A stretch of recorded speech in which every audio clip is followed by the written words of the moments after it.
Hello po sa inyong lahat mga ka-crypto. Sa video na ito ay pag-uusapan po natin ang isa na namang malaking balita dito sa mundo ng cryptocurrency. Ang Ripple ito po yung kumpanya sa likod ng XRP ay nangako ng $5 million na halaga ng XRP bilang suporta sa Trump-Vance Inaugural Committee para sa inauguration celebration ni President-elect Donald Trump. Ano po ang ibig sabihin nito? At ano po ang epekto nito para sa atin bilang mga Pinoy crypto traders at investors? Kaya ayan po ang siyang ating pag-uusapan sa video na ito.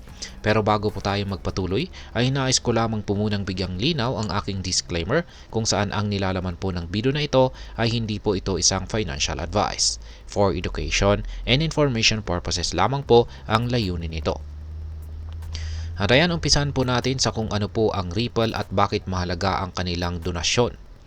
Yan, ang Ripple ay isang kilalang blockchain company na naglalayong gawing mas mabilis, mura at efficient ang international payments gamit ang kanilang cryptocurrency na si XRP.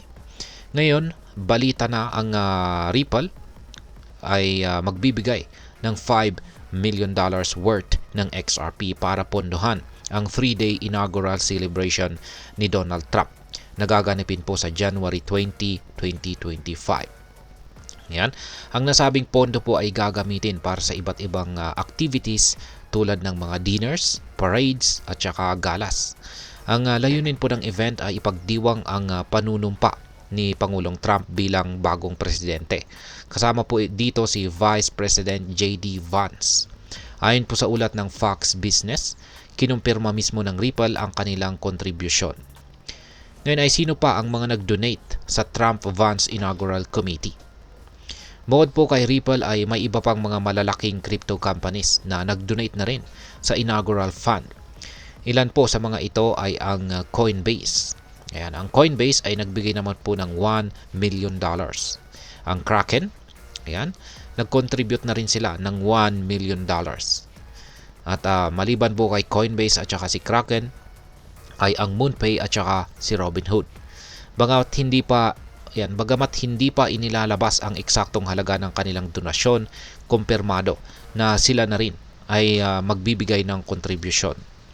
Sa kabuuan ay nakalipkom na po ang Trump-Vance Inaugural Committee ng $200 million at inaasahan pang tataas ito sa $225 million bago po sumapit ang inauguration day. Kaya yan, laki. Ngayon ay bakit po sinusuportahan ng crypto industry itong si Trump? Malaki po ang suporta ng crypto industry kay Donald Trump. Bakit nga ba? Ayon po sa mga eksperto, isa sa mga dahilan ay ang kanyang pangako na gawing mas magaan ang regulasyon para sa cryptocurrency kumpara sa administrasyong Biden.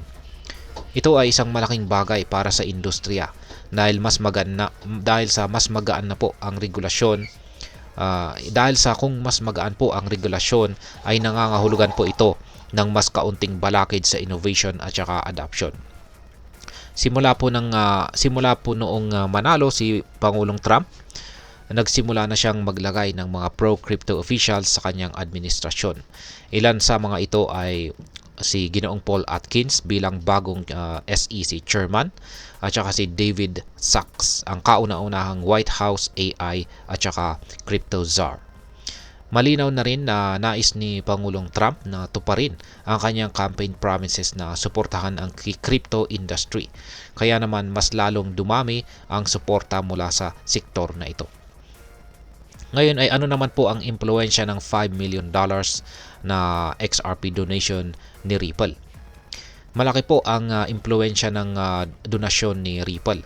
Hindi lamang bilang suporta sa inaugural celebration ni Trump, kundi bilang pahayag na rin na nananatiling committed ang Ripple sa paglago ng crypto industry.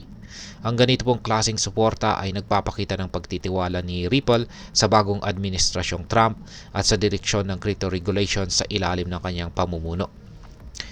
Ngayon ay ano po ang maaring maging epekto nito para sa atin bilang mga Pinoy crypto traders at investors? Yan, para sa atin ay meron po itong ilang mahalagang bagay na dapat nating pagtuunan ng pansin. Una ay ang pagluwag po ng regulasyon. Kung magpapatuloy po ang pro-crypto stance ng Administrasyong Trump, maaari pong magkaroon ng positibong epekto sa global crypto market.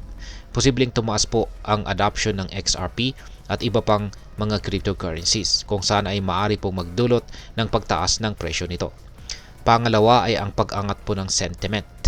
Ang balitang ito ay maaari pong magdulot ng bullish sentiment sa market.